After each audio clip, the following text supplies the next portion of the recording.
Climber है। उसकी अभी अभी डैन से शादी हुई है। डैन भी एक माउंटेन क्लाइंबर है। इन दोनों को ही पहाड़ों पर चढ़ने का शौक है और इस वक्त भी ये पहाड़ों के ऊपर चढ़ रहे होते हैं। बेकी के साथ उसकी दोस्त भी होती है और अब डैन जब ऊपर चढ़ रहा होता है तभी उसे एक घोंसला दिखता है और जब वो उसके अंदर हाथ डालता है तो उसके अंदर का पक्षी उड़ जाता है, जिस वजह से डैन का बैलेंस बिगड़ जाता है और वो ऊपर से नीचे गिर जाता है। पर वो रस्सी से बंधा हुआ है, इसीलिए अब वो हवा में लटक गया है। अब ना वो ऊपर आ सकता है और ना ही नीचे। ये दोनों के दोनों डैन को बचाने की कोशिश करते हैं लेकिन ये उसकी मदद नहीं कर पाते और तभी उसकी रस्सी का क्लिप निकल जाता है। डैन की ऊपर से गिरने से मृत्यु हो जाती है। इस हादसे के 51 हफ्तों के बाद हमें बेकी को दिखाया जाता है जो अब पूरी तरह से शराब में डूब चुकी है क्योंकि वो अपने पति डैन से, जिससे वो बहुत प्यार करती थी, उसे अब भी याद करती है। उसने अब तक उसकी अस्थियों को विसर्जित नहीं किया। उसकी अस्थियां अब भी उसके पास हैं। बेकी की जिंदगी में अब उदासी के अलावा कुछ भी नहीं है और बेकी के पास एक बार फिर से उसकी वही दोस्त आती है जो उस वक्त उसके साथ थी जब डैन ऊपर से नीचे गिरा था। उसकी दोस्त का नाम हंटर होता है। हंटर बेकी को देखकर बहुत खुश होती है। जब उसे पता चलता है कि बेकी ने अपनी जान लेने की भी कोशिश की तो वो बेकी से कहती है कि हमें दोबारा से क्लाइंबिंग करना चाहिए और इसके बाद वो अपने मोबाइल पर उसे एक टावर दिखाती है जो कि टीवी टावर है। ये टावर एक ऐसे भीड़ में होता है जहाँ पर इंसान बहुत कम जाते हैं और इस टावर की ऊंचाई होती है 2000 फीट। हालांकि बेकी इस जगह नहीं जाना चाहती और जब उसकी दोस्त हंटर कहती है कि उस टावर के ऊपर चढ़ने के बाद तुम डैन की राख को वहां से उड़ा देना, इससे उसकी आत्मा को शांति मिलेगी, तो बेकी मान जाती है और अभी दोनों के दोनों उस भीड़ में पहुंच जाते हैं। यहाँ पर ये वीडियोस बना रहे होते हैं, फोटोज खींच रहे होते हैं और हंटर उन वीडियोस को और फोटोज को अपने इंस्टाग्राम पर अपलोड कर रही होती है। अभी देखते हैं कि टावर इनके सामने है जो आसमान की गहराइयों के अंदर जा रहा है क्योंकि इसकी ऊंचाई बहुत ज्यादा है। आज से पहले इन्होंने कभी भी इतनी ऊंचाई तक चढ़ने की कोशिश नहीं की। इन दोनों को डर तो लग रहा होता है पर अब ये धीरे धीरे ऊपर चढ़ना शुरू कर देते हैं। बेकी का डर ज्यादा होता है क्योंकि उसे पता है कि ये लोहा जिससे टावर बना है वो बहुत पुराना है। उसकी आवाज उसे लगातार आ रही होती है और धीरे धीरे वो भी हंटर के पीछे ऊपर चढ़ रही होती है और जब वे आधे टावर तक पहुंच जाते हैं तो इन्हें एहसास होता है कि यहाँ पर हवाएं बहुत तेज है। ये हाइट इतनी होती है जितनी आईफिल टावर की है, यानी लगभग पूरे 1000 फीट। अभी लगातार ऊपर चढ़ना शुरू कर देते हैं और जब बेकी नीचे देखती है तो उसे डर लगना शुरू हो जाता है क्योंकि उसने पिछले 1 साल से क्लाइंबिंग नहीं की। लगातार ऊपर चढ़ते हुए अब ये टॉप तक पहुंचने वाले होते हैं तभी बेकी सीढ़ी पर पैर रखती है और वहां से एक स्क्रू गिर जाता है जिसके बारे में इन्हें पता नहीं चलता। अभी दोनों के दोनों 2000 फीट यानी कि टावर के ऊपर तक पहुंच चुके हैं जहां से इन्हें दुनिया बहुत अलग दिख रही होती है। इतनी हाइट पर चढ़ने के बाद, एक टारगेट को अचीव करने के बाद अब बेकी को भी अच्छा लग रहा होता है। ये दोनों के दोनों यहाँ पर एंजॉय करते हैं, बहुत सारी फोटोज क्लिक करते हैं। साथ ही हंटर जो ड्रोन कैमरा अपने साथ यहाँ पर लाई होती है उसे वो अपनी वीडियोस भी बनाती है ताकि इंस्टाग्राम पर अपलोड कर सके। ये दोनों के दोनों बहुत खुश हैं। हंटर इतनी एक्साइटेड होती है कि वो टावर से लटक जाती है और बेकी को उसकी फोटोज क्लिक करने को कहती है। इसके बाद वो बेकी को भी ऐसा करने को कहती है। बेकी भी उसके कहने पर ऐसा करती है और अब ये दोनों के दोनों बहुत खुश हैं। इसके बाद बेकी डैन की राख को यहाँ से हवा में उड़ा देती है जिससे उसे तसल्ली मिलती है। ये दोनों के दोनों बहुत इमोशनल हो जाते हैं लेकिन बेकी फाइनली अब डैन को अलविदा कह चुकी है, यानी कि अब उसकी जिंदगी की एक बार फिर से शुरुआत हो गई। अब ये दोनों के दोनों अपना सामान पैक करके नीचे जाने की तैयारी करते हैं। सबसे पहले बेकी नीचे उतरती है पर तभी वो स्क्रू जो कि निकल गया था उस जगह से लैडर टूट जाती है। बेकी हवा में लटक जाती है पर रस्सी की वजह से वो जमीन पर नहीं गिरती, जिसके बाद हंटर उसे वापस ऊपर खींच लेती है। लेकिन बेकी के पास जो बैग था जिसके अंदर इनके खाने पीने की चीजें थी वो नीचे डिश पर अटक जाता है जहां तक पहुंचना लगभग पूरी तरह से नामुमकिन है।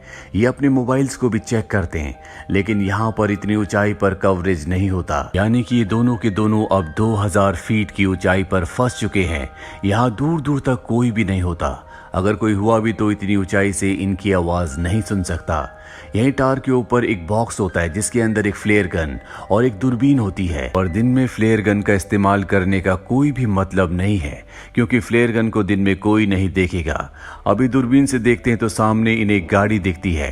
लेकिन वो लोग इन्हें इतनी ऊंचाई पर नहीं देख सकते, ना इनकी आवाज सुन सकते हैं। हंटर एक बार फिर से अपना मोबाइल देखती है और जो पोस्ट उसने इस टावर के बेस से की थी वो पोस्ट इंस्टाग्राम पर पोस्ट हो चुकी होती है, जिस पर बहुत सारे लाइक्स और कमेंट्स होते हैं। इसका मतलब ये है कि टावर के तल पर कवरेज है।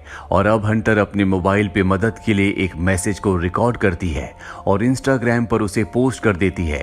इसके बाद वो अपने मोबाइल को रस्सी से बांधकर टावर से नीचे लटकाती है ताकि कवरेज आए और उसका मैसेज पोस्ट हो जाए।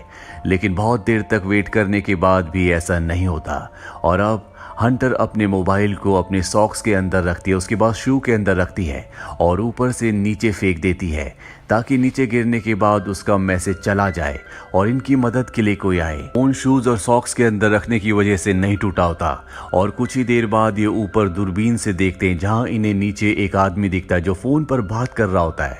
उसके साथ उसका डॉग भी होता है, पर वो इन्हें इतनी ऊपर ना देख सकता है और ना ही इतनी ऊपर से इनकी आवाज को सुन सकता है। यहाँ पर वो अपने फोन में बहुत ज्यादा मग्न होता है। उसे अपनी प्रेजेंस का एहसास दिलाने के लिए ये ऊपर से एक और शू को फेंकते हैं। हालांकि वो शू तो देख लेता है, लेकिन उसे ऐसा लगता है कि ये पहले से यहाँ पर था और वो अपने डॉग के साथ वहां से जाने लगता है। हालांकि बेकी यहाँ पर फ्लेयर गन चलाने की कोशिश भी करती है, लेकिन हंटर उसे रोक लेती है और कहती है कि रात होने का हमें इंतजार करना होगा, रात को वो हमारी फ्लेयर गन को देख लेंगे। और अब यहाँ पर अंधेरा हो जाता है, जिसके बाद ये फ्लेयर गन चलाते हैं, साथ ही अपने मोबाइल की टॉर्च को ऑन करके अपने हाथ से हिलाना शुरू कर देते हैं। इनके सामने जो गाड़ी यानी कि आरवी होती है जिसमें लोग कैंपिंग कर रहे होते हैं वो इन्हें देख लेते हैं, लेकिन वो इनकी मदद करने के लिए नहीं आते, बल्कि इनकी गाड़ी को चुरा कर यहाँ से निकल जाते हैं, जिससे दोनों के दोनों हताश हो जाते हैं। जैसे जैसे रात होती है इन्हें नींद आना शुरू हो जाती है। ये वहां पर सो जाते हैं, लेकिन जगह बहुत कम है। हंटर ऊपर से गिरने वाली होती है कि बेकी उसे पकड़ लेती है। तभी वो देखती है कि उसके पैर पर एक टैटू बना है जिस पर लिखा होता है 143। ये देखकर बेकी हैरान हो जाती है क्योंकि उसका हस्बैंड डैन उसे हमेशा कोड वर्ड में आई लव यू कहता था, यानी कि 143। वो समझ जाती है कि डैन के बीच में और हंटर के बीच में कुछ न कुछ था और जब वो हंटर से पूछती है तो वो एक्सेप्ट कर लेती है। वो बेकी से माफी भी मांगती है, लेकिन बेकी अब पूरी तरह से नम हो चुकी है। बेकी की नजर अब भी उस बैग पर होती है जो बैग नीचे एंटीना में यानी कि डिश पर अटका हुआ है। उसके अंदर इनका ड्रोन और खाने पीने की चीजें हैं। किसी भी कीमत पर इन्हें उस बैग को ऊपर लाना होगा, पर वहां पर सीढ़ियां नहीं होती, इसीलिए उस बैग तक पहुंचना इतना आसान नहीं है। पर हंटर जो कि बहुत ही साहसी होती है वो रस्सी की मदद से नीचे जाना शुरू करती है, पर इससे पहले कि वो डिश तक पहुंचती रस्सी खत्म हो जाती है। हंटर जंप लगाकर डिश तक पहुंच जाती है। अब उसके पास बैग है, लेकिन रस्सी उससे दूर होती है। वो सेल्फी स्टिक की मदद से बैग को रस्सी में अटकाती है और इसके बाद खुद भी जंप मारकर रस्सी को पकड़ लेती है। पर रस्सी से ऊपर चढ़ना इतना आसान नहीं है क्योंकि इसमें बहुत ताकत लगती है और उसके हाथ जख्मी हो रहे होते हैं, जिस वजह से रस्सी उससे छूट जाती है और नीचे गिर जाती है। बेकी जब नीचे देखती है तो वो अब भी रस्सी से अटकी हुई होती है और वो उसे रस्सी के साथ ऊपर खींच लेती है, जिस वजह से उसकी जान बच जाती है। अब इनके पास इनका ड्रोन है जिसे ये मदद मंगवाने के लिए यूज करना चाहते हैं। ये एक पेपर पर लिखते हैं कि हमें मदद की जरूरत है, हम टावर के ऊपर अटक चुके हैं, और उस पेपर को ये ड्रोन के साथ फिक्स कर देते हैं और अब ये ड्रोन को उड़ाते हैं। पर तभी इन्हें पता चलता है कि इनके ड्रोन की बैटरी बहुत ज्यादा डाउन है, वो सामने दूर दिख रहे घर तक नहीं पहुंच सकता, इसीलिए इन्हें ड्रोन को वापस बुलाना पड़ता है। और अब एक बार फिर से रात हो जाती है।